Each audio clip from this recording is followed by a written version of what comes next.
Hello YouTube, it is 12:32 p.m. and I just realized I'm frantically heading out the door, ready to head to work, thinking that it is one. He was born on this day back in 1946, September the 5th. He actually has his name attached to an asteroid, the Freddie Mercury. We also heard the Smithereens in this set with A Girl Like You. Joe Jackson, Is She Really Going Out With Him, was in there too. And March of the Swivel Heads, that was the English beat. I'm Lisa Torres with more incredible indie rock from back in the day. Coming up, something from 1981. What was the #1 song back then? Stay close. This is Jay Cairo. I actually went on a date with Lisa Torres once. Oh, what the hell is happening to my video? Oh, look at that. Look at that. The iPhone 6s Plus's camera is doing that thing now. Y'all saw that where it shakes and shimmers and acts all crazy? Yeah, that's the first sign of the camera taking a shit. There it goes again. Oh my god, I am having like the worst iPhone day ever. So yeah, iPhone 6s Plus front camera just decided it doesn't want to work anymore. The iPhone 7 Plus, now granted a couple days ago I dropped it and smashed the shit out of the new screen, but it was still working flawlessly. Went to sleep last night and it was working flawlessly. I was editing the next chapter of my vlog to upload, which was going to be everything for the date of July 24th. So I'm thinking, yeah, I'm going to actually make some progress. Upload more than one day's worth of videos in one day, because that's the key to catching up. I mean, lately it's been taking me like 3 to 4 days to upload one day worth of videos, which is the formula for getting me ridiculously behind. I think I'm over 6 weeks behind right now. Anyhow, at one point I just got super tired and decided I'd just stop editing and work on it the next day. At one point I woke back up and I thought I'd go to work on it, and I went a little bit and decided my eyes were too tired to really mess with it. But I listened to it, because sometimes what I'll do is I'll listen to them when they're in iMovie, and I'll just kind of think of how I want to edit it and where I want to go back and make edits. And sometimes I'll listen to it and I'll be like, you know what, yeah, there's some of my stammerings or whatever in it, but the vlog survived like that for years, and it's fine, and I'll leave it. That's how it was working. Like I was listening to it, and I had another time I fell asleep, and I woke back up in the middle of the night, and I just kind of restarted it so I could hear it again, and you know, basically have my own voice put me to sleep. Sometimes that helps. So anyway, iPhone 7 Plus working just fine to that end. And when I woke up, I kind of rolled over and I heard it slide off. And just like that, my iPhone 6s Plus overheated. It's since cooled down, but I think I got enough space on Obamaphone 3 at the moment to shoot some video. So hey, let's go that route. XTC on the radio. This is actually the song that introduced me to XTC. I've been a fan of XTC ever since. And not coming in so good. So yeah, as I mentioned earlier, I was starting to talk about how I left out for work an hour earlier than I needed to for no good reason other than me getting confused by time. I do that more often than I would like to admit, which is good. Like on those rare occasions I do that, it's like, oh, I have an extra hour in my day. Which reminds me of a family tradition my family had growing up. I forget what year it was. I was probably 11, 12-ish, maybe 13. And the whole family got up, alarm clocks went off, we got up Sunday morning. We got up and we're all dressed in our Sunday best and ready to go to church. And we drove to church, and no one was there. And at first we were shocked. Like, what could have possibly happened that no one's at church? The rapture happened, and we're the only sinners. We're still here. Ain't that some shit? I don't know. Didn't know. And then, I'm not sure whether it was my mom or my stepdad that realized, oh, damn, today's the first day of daylight savings time. And we didn't set our clocks back. Or should I say, we didn't set our clocks ahead. Being back in Arizona, one thing I do not miss in the slightest is daylight savings time. That's just always seemed absolutely asinine to me. Anyhow, yeah. We were up an hour early, and we were all dressed in our Sunday best. We were, the whole family, we're up, we're ready for something, church, but nobody's at church yet. So we all went to the Village Inn, which at the time was arguably the nicest restaurant, if not one of the two nicest restaurants in the entire small town of Douglas, Wyoming. We all went over there, and I think we ran into a couple other people that went to our church that did the same damn thing. Just forgot to set the clocks, reset the clocks.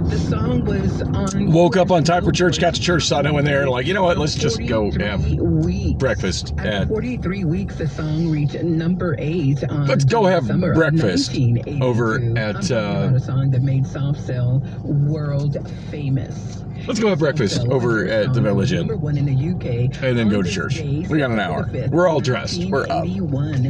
Anyway, that's not what I'm doing with this extra hour that I have. I did stop and pay my rent at my property manager's place. That was actually already on the agenda. I just showed up an hour earlier than I planned on. Oh, by the way, I think I should show this. I've been talking about how I wiped out on a scooter and injured myself. Not terribly bad, but bad enough that like my ribs, my upper left side are still hurting. I had the opportunity to go work last night at 3 a.m. at HelloFresh Last Mile, and I almost took it, and I decided against it because I had got a bit of a nap up to that point, and I figured I could get enough sleep between when I get home at about 8 a.m. and then when I have to be up at 1 p.m. I figured I had enough time, I'd get enough sleep, and then I decided that I shouldn't just because when I worked the last time, I was fine until I started loading trucks, the last part of the thing. And something about the muscle motion that I do there and then, it just aggravated the shit out of the injury to the point that after like the third truck, I was in excruciating pain. Unfortunately, by that time, it was 7:30. It was time for me to go anyway.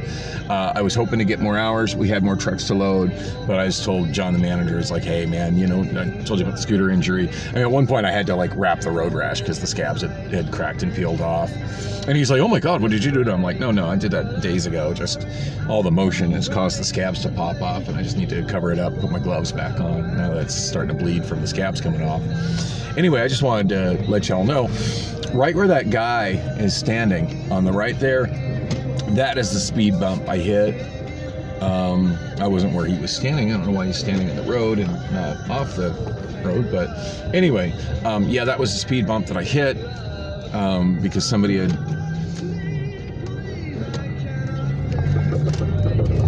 entered had blocked the sidewalk on that entrance right there, and by the way, I'd come out this street here, Almeria Road, coming down this as it faced me here, left onto that sidewalk. I was hoping to take that sidewalk up to 44th. Now, granted, if there's pedestrians on it, which there often are, I duck into that parking lot as well. So it's not like, oh, shame on that car for blocking the cross, for blocking the sidewalk. In fact, no hate on that driver for blocking the sidewalk at all. As I mentioned previously, the form factor of that particular